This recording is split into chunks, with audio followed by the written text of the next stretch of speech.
Italy hosting something of an EU rebellion.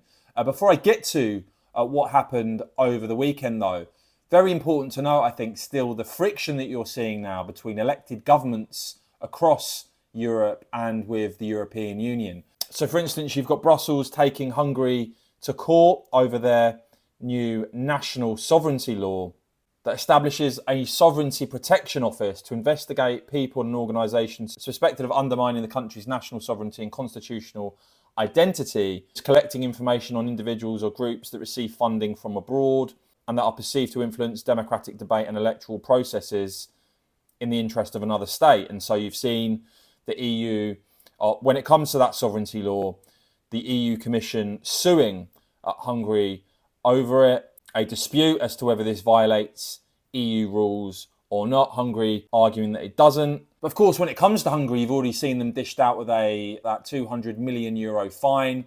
And in Italy, you've actually seen the Italian Deputy Prime Minister potentially facing years in prison for ejecting a migrant ship.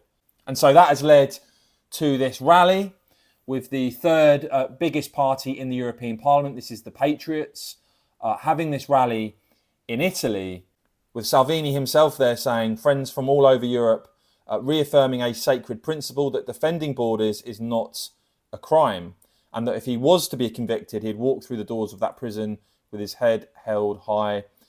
They are putting a minister, he says, who did his duty on trial, but they cannot put an entire nation on trial. This a message receiving the seal of approval, it seems, from Elon Musk on X.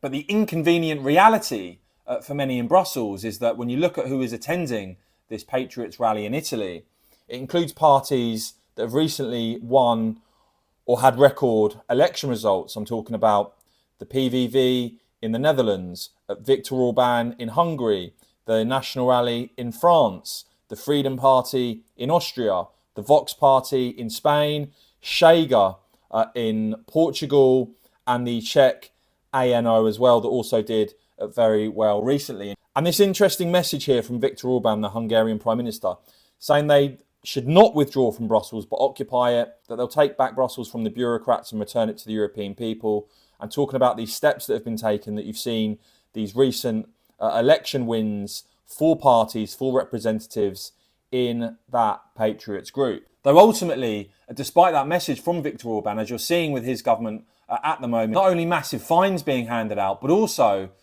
governments having to request an opt-out from EU rules. Ultimately, inside the European Union, you can only request an opt-out from such rules. But do let me know what you make of all of that in the comments below. Please, guys, we'll, of course, keep bringing you all the latest on this and much more. So please do like this video a quick thumbs up.